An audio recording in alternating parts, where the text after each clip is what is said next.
Look at this marble statue. It stands in a museum gallery. The light is soft.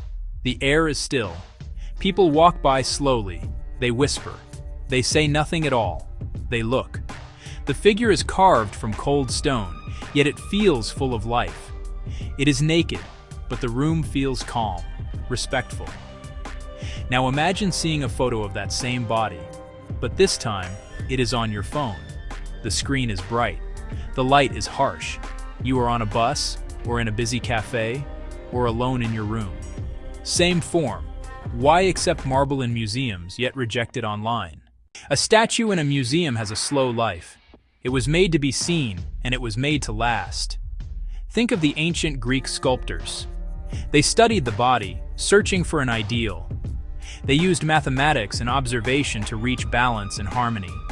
The nude figure became a symbol of strength, beauty, even the divine.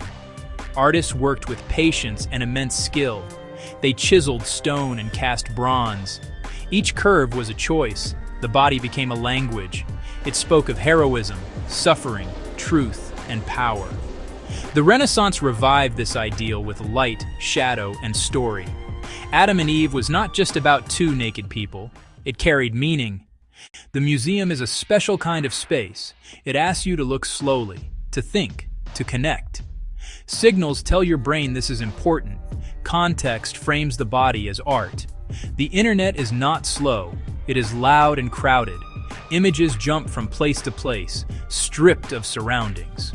The same object can mean different things depending on where it is. We read context clues instantly. The container gives meaning. Online, the code is fast, personal, profoundly mixed up. Social rules are invisible threads. They guide what we say, do, and show. They come from history, religion, and law, and evolve. Now, platforms set standards for billions to protect people, especially children, and avoid scandal. Broad bans feel easiest, but they have consequences. Rules can be strict, arbitrary, uneven. Algorithms struggle with context. They see a form and execute a command. The global digital square meets complex human values. Different cultures and neighbors disagree about the body. Section 5. The brain's quick judgment, reading symbols and intent. The brain is a rapid pattern-matching machine. It makes snap judgments from familiar clues: clothes, setting, posture, instant signals. In museums, cues say, "Pay attention."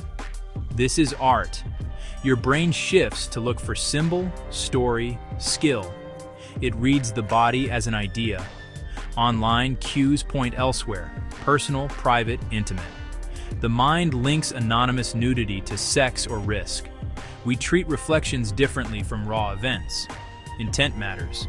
Public art versus private violation. Section 6. The quiet curators. In museums, we trust a system of experts. Curation vets work for historical, cultural, artistic value. That trust lets us lower our guard and think. Online, anyone can post anything. Expert and amateur share the same timeline. We ask, who made this? Why show it? What do they want? Source matters. The museum brings trust. The anonymous user brings none. We are flooded with images, starved of trustworthy context. Trust is part of how we read a body as art. So, what is the hidden rule? It is not one thing, but three things working together. The triad of meaning: setting, intent, trust. When these align, our brain reads art. When they break, we see only nudity. Same image, different reading. Meaning transforms when the triad is broken. It explains our modern conflicts over images. The form is identical, the meaning is not.